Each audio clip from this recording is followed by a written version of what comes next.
3F7921 is almost here. I've done a 3F79 every year since 2011, and it doesn't take a lot of planning. I just commit to riding a bike for at least an hour a day for 79 days starting the first Friday in February. Why complicate things? But while I don't do a lot of planning, there are some considerations, because for each of those 79 days I want the immortal words of Flounder ringing in my brain. Oh boy, is this great!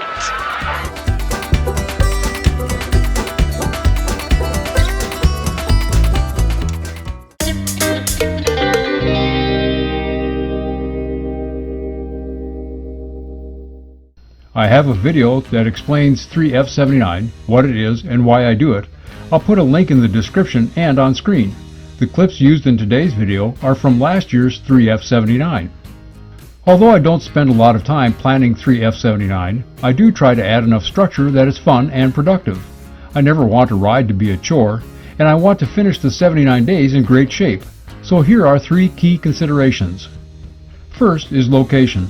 These regimens are a mix of local and distant rides. Some of the distant rides are day trips. Some last a week or two.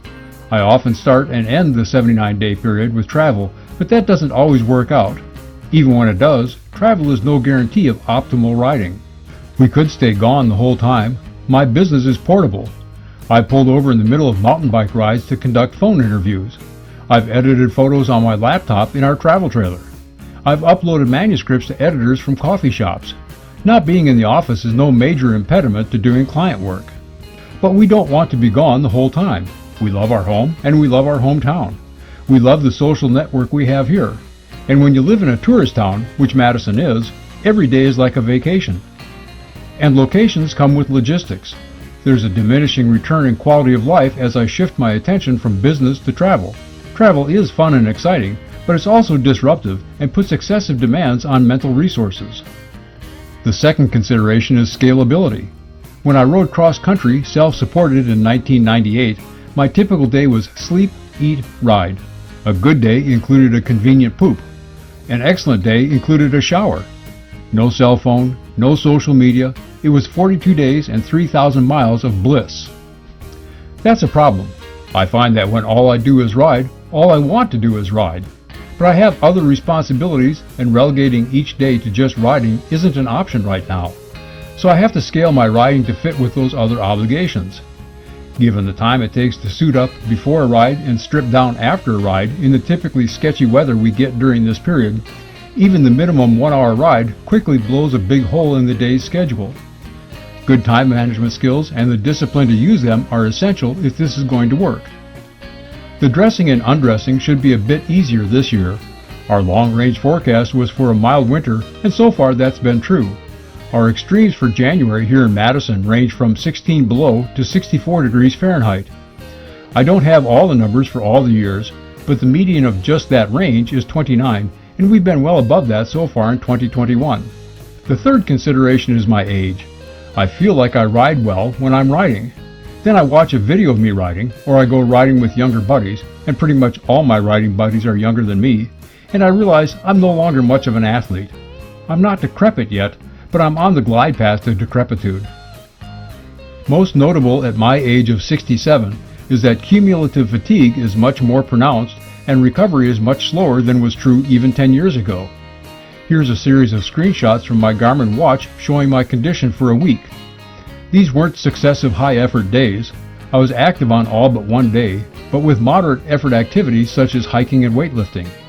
On Sunday, January 10th, I did nothing and experienced a bit of an uptick by the end of the day. Even that was hard to sustain though, and it wasn't until January 13th that my body battery was approaching 50%, and later that day it plummeted again. Garmin explains body battery this way. Body battery provides a number, 0 to 100, for estimating your changing energy levels throughout the day. Body battery is calculated by analyzing signals from your heart, like heart rate variability and stress, as well as sleep quality and activity. Heart rate variability is an important topic that we'll discuss in another video. They note that stress and physical activity are part of the body battery formula, but also point out that, quote, a full and restful night's sleep contributes most to higher body battery levels. I simply do not sleep well, and I think that's a major factor in my ability to manage fatigue and recover from exertion. Here are my sleep stats from the same period.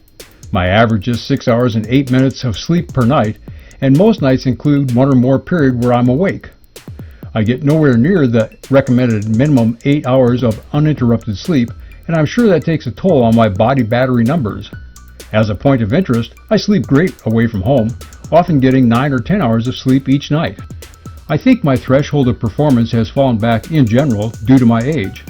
Not many years ago, I would tell people there wasn't a day in my life I couldn't hop on my road bike and bang out a century. And it was true. Even back-to-back 100-mile days were no big deal. That's probably no longer true. I say probably because I do so little road riding now that I don't think I can make an accurate assessment of my ability to pound out 100 miles on any given day. So for the 3F7921, I'll have to be mindful of the effects of cumulative fatigue. I'll have to keep in mind that I don't recover like I used to. I'll have to pace myself a bit. There's also mental fatigue. The first few weeks of the 79 days are always joyful. I've undertaken a challenge, and even crappy weather doesn't diminish the joy of that early progress. And the last couple of weeks are exciting. The end is in sight. I've made it this far, and each day's ride is a larger percentage of completion of the remaining days. My ride 10 days out knocks off 10% of the remaining time. My penultimate day's ride counts for 50% of the remainder. But those middle weeks can be drudgery. It takes mental toughness to keep grinding along when it's wet and cold and lonely for days and days, and I'm only halfway through the regimen. But that's okay. Whatever mental toughness I start out with, I always add some along the way. Getting outside every day is also an essential part of my plan to combat seasonal affective disorder, or SAD. I discussed this in another video, which I'll also link in the description and in this video. I'll try to upload weekly summary videos to YouTube. I tried that last year, but could not sustain the effort. I have a new video production setup, and I think the increased efficiency will help me maintain weekly updates. But client work is the variable. An unexpected uptick in client projects will bump these videos out of the way. Much as I'd like to cultivate Rich Reese adventure into my primary source of income, it's still client work that pays the bills. Speaking of monetization, behind-the-scenes supporters on Patreon will continue to get special insights. The installment for this video is a glimpse at how COVID may affect my options. I'll consider doing a full COVID video later after I get a few weeks of riding in the books. 3F7921 is almost here. It'll be different than all the others. I'm older and slower, and COVID is entrenched in a way it was not last year. But one thing hasn't changed. I still love to ride. I'm Rich Reese, and I'll see you out there.